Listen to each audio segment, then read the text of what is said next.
underneath the neon skies. To say I'm nervous would be the understatement of the year. My hands are trembling in my lap, but I can't let it show. I managed to act calm when Iris waltzed into the art cafe where I work. I was in the midst of demonstrating a watercolor blending technique to a group of eager students when the door chimed, and I heard her voice pierce through the air. "Cassidy," she called, and my heart sank. I really should have called in sick today. "I'm sorry I got caught up with my design projects," Iris said as she settled into a chair at my table. She wore a fitted emerald green dress that hugged her curves perfectly, a stark contrast to her usual oversized hoodies. It was almost dizzying to see her like this, and I cursed myself for still finding her breathtaking. It shouldn't be this easy to fall back into a pattern with someone who broke my heart without a second thought. "It's fine. The drinks just arrived while you were gone." I forced a smile, adjusting the curls I'd spent an hour coaxing into place earlier. Why did she ask me to meet? What were we possibly going to talk about? Maybe I could bring up that time we got stuck in the rain and decided to run barefoot back to my place. Or perhaps remind her of the argument we had that ended it all. "So, how's life treating you?" she asked, tipping back the last of her cocktail. I noticed how her fingers lingered on the glass, as if awaiting a refill, each movement only making me more anxious. "Good. I'm still at the cafe, but you probably already know that," I replied, trying to keep my voice steady. Her eyes lit up, and I thought for a moment they were sparkling. "That's awesome.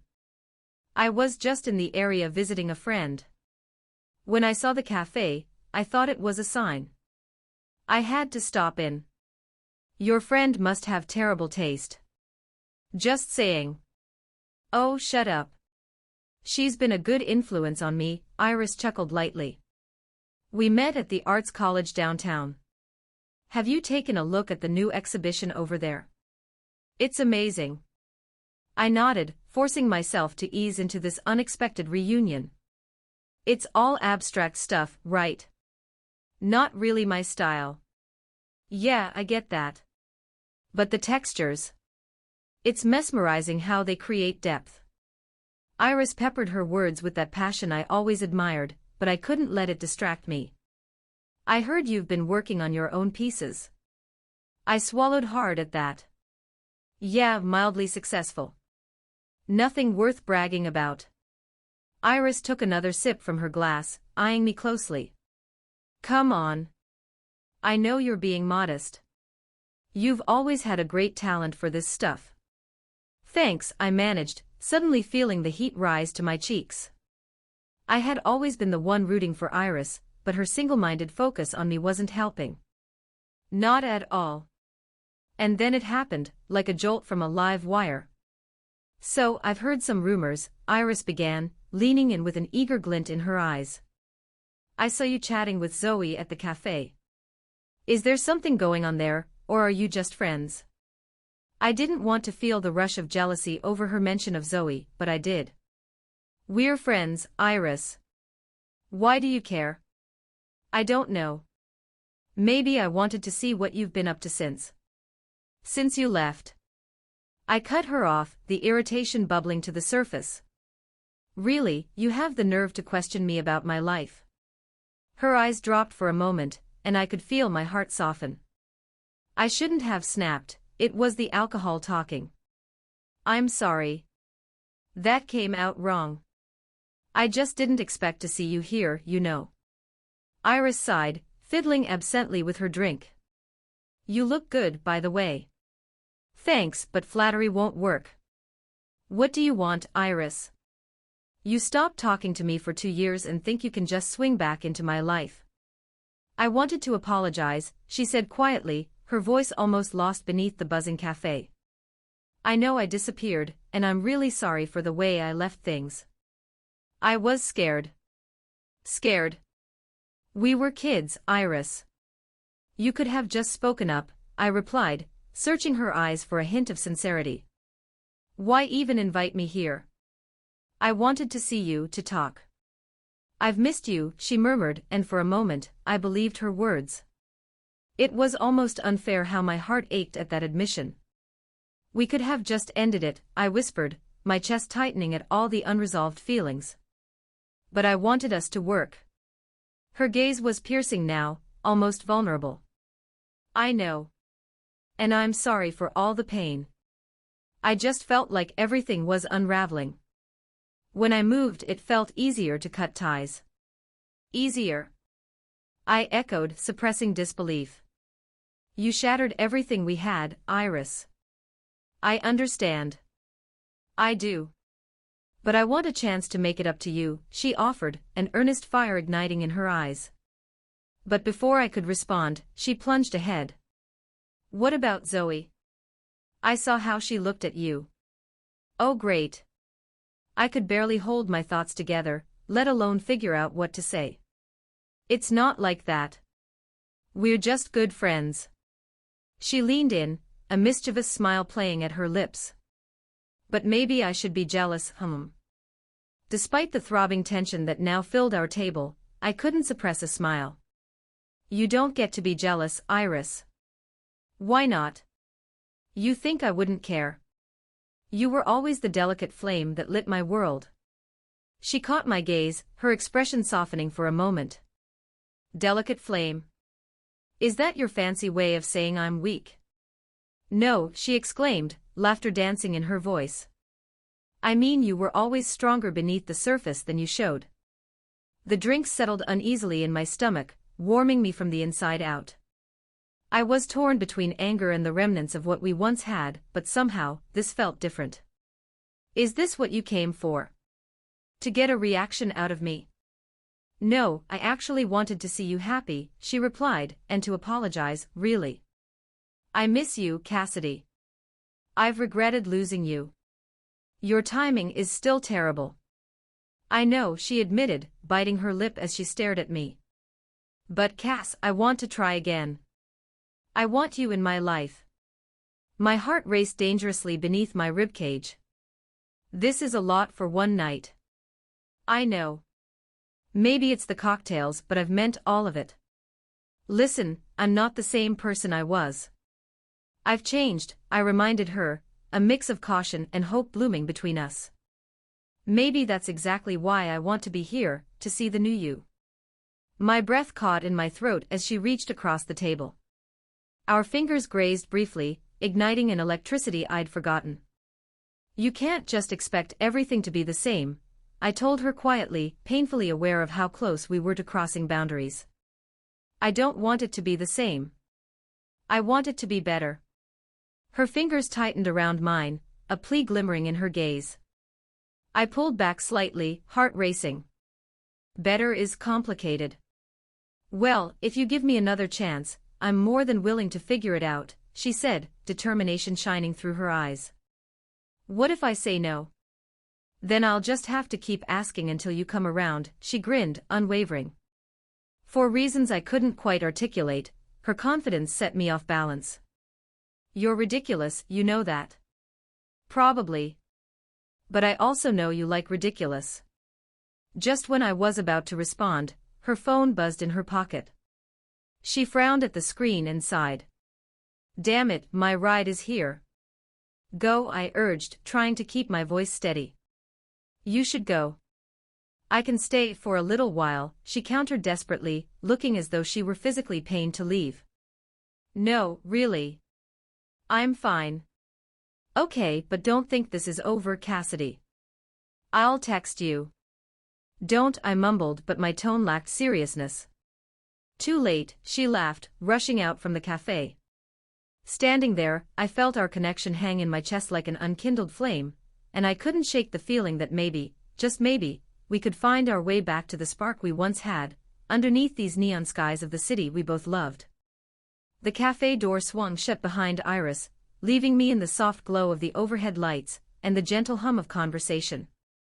I could still feel the heat of her fingers brushing against mine, and the late-night crowd around me faded into a blur. My mind raced, the whirlwind of emotions threatening to spiral out of control. As I took a deep breath, I tried to push away the memories of us, how we used to sneak into the rooftop of my apartment building to watch the city lights twinkling like stars. I shook my head, forcing myself to focus on the present. The barista, a friendly girl named Mia, smiled at me as she wiped down the counter. "You okay, Cass?" she asked, pouring a fresh cup of coffee for an eager patron. "You looked a little lost there." "Just a lot to think about," I replied, forcing a smile. I knew I should be happy. I had just seen her after all this time, yet my chest ached in a way I hadn't expected. "Is this about Iris?"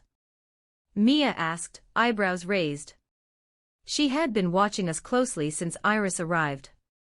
Gossip was the lifeblood of a cafe, after all. It was hard not to be curious. "Yeah," I admitted, my voice barely a whisper. "She's back in town. After 2 years. No way. Did you guys used to date?" She leaned in, her interest piqued. "Something like that," I muttered, not quite meeting her gaze. What did it matter at this point? We were close once. She left really suddenly, and it hurt a lot. I can imagine. She seems pretty cool, though. The dress and everything. Mia grinned. "It sounds like you had some real chemistry. Maybe this is a second chance." "I don't know about that." I glanced down at the untouched drink in front of me, tracing my finger around the rim. Seeing her again stirred up a lot of feelings I thought I had buried. "I'm not sure I'm ready for all that." "Maybe you should give it a shot," Mia suggested gently. "You're both older now. People change, maybe for the better." "What if I'm better off without her?" I replied, the internal conflict palpable. "What if she leaves again?" "Then you'll have learned something, right?" she pointed out, her voice soft but insistent. "You won't know unless you try. And you two obviously have a history, there's something there." I contemplated her words for a moment, weighing them against the swirl of doubts in my mind. What if she's only back because she misses the past? The nostalgic feeling. "Well, maybe you could provide her with a little reality check," Mia said with a wink. "At the very least, it could be fun." I laughed lightly. "Or a disaster." "Sometimes disasters make for the best stories," she offered as she prepared to close up. "If I were you, I'd wait for her to text and then see what happens. Life is too short for what-ifs." After an hour of pondering Mia's advice, I decided to return to my apartment. Even though it had only been a short period since Iris left, the change in the atmosphere seemed monumental. The faces in the cafe blurred into memories, all telling me to keep going, to see where this path might lead. Later that night, as I sank into the comfort of my bed, the room lit only by the soft, ambient glow of my bedside lamp, my phone buzzed. My heart raced. One new message from Iris flashed on the screen, and I held my breath for a moment before opening it. "Iris, hey. I made it home. Thanks for tonight. I really enjoyed seeing you again. Let's grab lunch sometime." I hesitated, my fingers hovering over the screen. Did I really want to delve back into this? A small part of me, the part that missed her warmth, the late-night talks, and the spontaneity, urged me to reply. I enjoyed it too. Lunch could be good. Just, no more cocktails, okay? Iris, haha, deal. I realize I might have overdone it. It's just you still do something to me, Cass. I felt a flush spread through my cheeks at her words. Iris, you're trouble. You're still pretty good at making a mess of things. Iris, you know it, winking face with tongue. So how about this weekend? I typed out a response, my mind racing. She was reaching out, trying to bridge the gap between us. I considered the weekends we used to spend painting together, sharing our dreams and fears, and for all the pain she caused, I still felt that pull toward her. Okay. Let's do it. After hitting send, I felt a weight lift slightly from my shoulders. In the quiet of my room, with only the fading glow of my phone screen, I realized there was something undeniably thrilling about second chances. The weekend rolled around quicker than I anticipated. I dressed carefully, wearing a soft blue sweater and my favorite jeans. I wanted to feel comfortable but also put together for what might be a pivotal meeting. The cafe we chose was small and intimate, a local gem with ingenious lattes and a cozy vibe. When Iris entered, the familiar spark ignited in my chest. She looked radiant, a slight glow around her, as if the sun had decided to hang just for her. We exchanged hesitant smiles, both of us feeling the weight of the unspoken words between us. "Hey, you look amazing," she said, her voice warm and genuine. "Thanks. You clean up well yourself," I replied, and it felt nice to say it. We sat across from each other, the tension tangible but different. It felt lighter, as if the air around us had shifted. I was unsure of where to start, but Iris broke the silence. "I was thinking about our first date," she said, her eyes sparkling with nostalgia. "Do you remember it? We went to that outdoor art fair." I couldn't help but smile at the memory. "Oh my God, yes. You spent half the time trying to win a stuffed giraffe. Only the cutest one. That was so unfair. I think I might have a natural talent for carnival games." "I didn't realize you had a competitive streak." "I do," she laughed, shaking her head. "I've had to push myself to be more open about it. I think I used to hide it." "You also had a tendency to take off without warning," I reminded her, half joking, half serious. "I know. And I'm really sorry about that," she replied, the smile fading slightly. "I want to explain more about why I left. It wasn't easy for me." I could see the sincerity in her eyes and nodded for her to continue. "You don't have to justify it all now, Iris. I want to understand, but only when you're ready." "I appreciate that." She sighed deeply, pensive. "Being back, it makes me realize how much I missed everything, the art, the city, and especially you. It made me think of all the times I should have reached out." "That's a start." I reached for my coffee, taking a sip to stall my racing heart. "So maybe we can start fresh." "Fresh sounds good," Iris said, her smile returning, laced with uncertainty. "And Cass, if it makes you feel better, I've been working on my own projects too. I've come a long way, and I'm still figuring things out, just like you. Then maybe we can help each other with that." "Exactly." She leaned forward, a soft glimmer of hope shining in her eyes. "Let's do this, whatever it is. I want to be in your life again." And just like that, a new chapter opened between us. As we exchanged stories about our art and passions, laughter bubbled up, and the distance between us began to fade away under the warmth of shared memories and new beginnings. In that cozy cafe, underneath the soft glow of overhead lights and the sweet sense of coffee and baked goods, it felt like our story was far from over. It was only just beginning again. As the conversation flowed effortlessly, I found myself relaxing more and more with each passing moment. Iris had always had that effect on me. Her laughter was infectious, her stories captivating. We spent hours reminiscing about our youth, the late-night art sessions, the spontaneous trips to the city, and the countless hours spent on the subway just talking about everything and nothing at all. "Remember that time we tried to recreate that Van Gogh exhibit?" Iris asked, eyes sparkling. "We ended up covered in paint, and the worst part was trying to clean the apartment afterward." "Yeah." I chuckled, shaking my head at the memory. "Your mom yelled at us for days about the mess we made with those canvases. And I think we ruined a perfectly good tablecloth in the process." "Totally worth the chaos," Iris said, grinning. "Experimental art at its finest." Her humor reminded me of why I had fallen for her in the first place. The spontaneous joy she brought to everything made my heart flutter, and I felt something shift deep within me. Maybe hope was not an illusion after all. After our coffee and brunch plates were cleared, we walked out into the sun-drenched streets of our old neighborhood. The city was alive with energy, the sounds of laughter, music, and the persistent hum of life all around us. "Why don't we go to the park?" Iris suggested, tilting her head toward the entrance of Central Park on the corner. "We could sketch for a bit. I brought my watercolors." "Wow, you came prepared," I teased, feeling my heartbeat quicken. "But sure, I'm in." As we strolled toward the park, we fell back into an easy rhythm. It felt so natural to be with her again. The warm sunlight filtered through the leaves, dappling the ground as we found a quiet spot beneath a sprawling oak tree.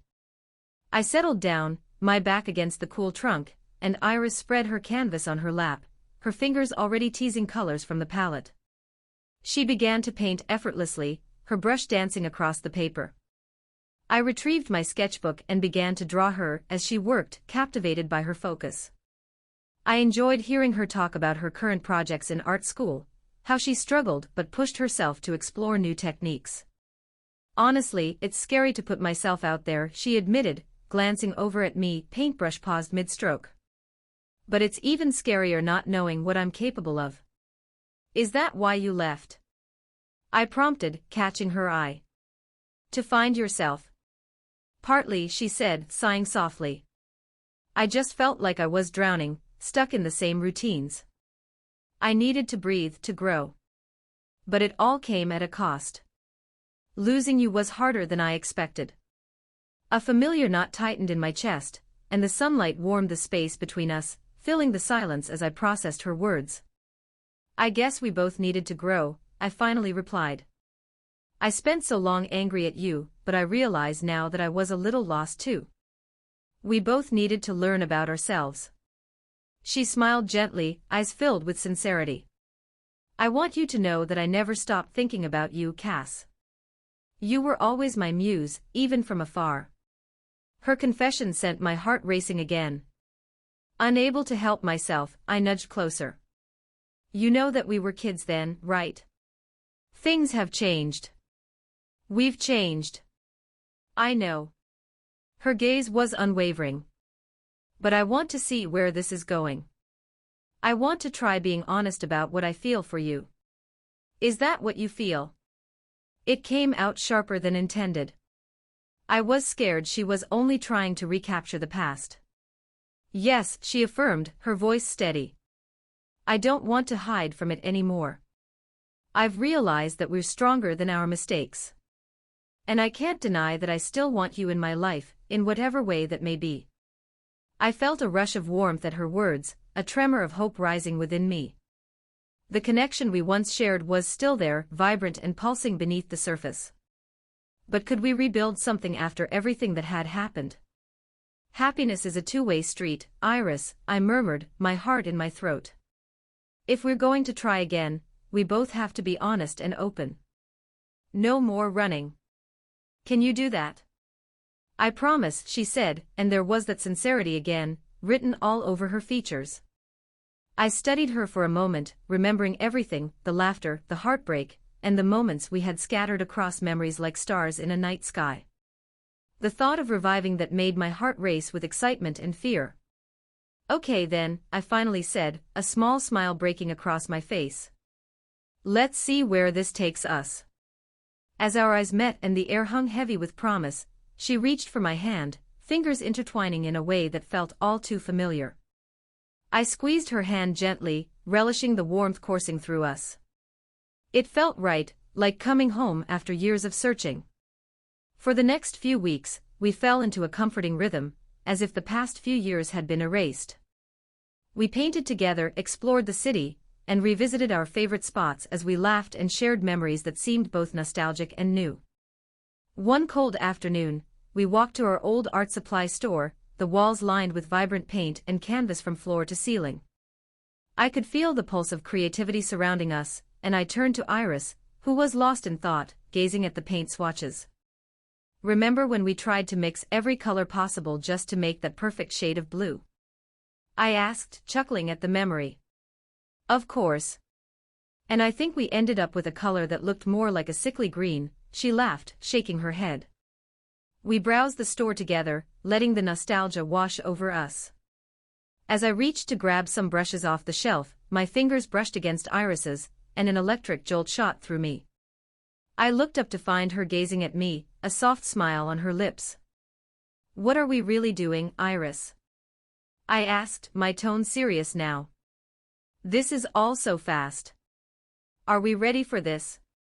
She took a step closer, lowering her voice. Cass, I want to be with you. I've missed you all along. I've missed us.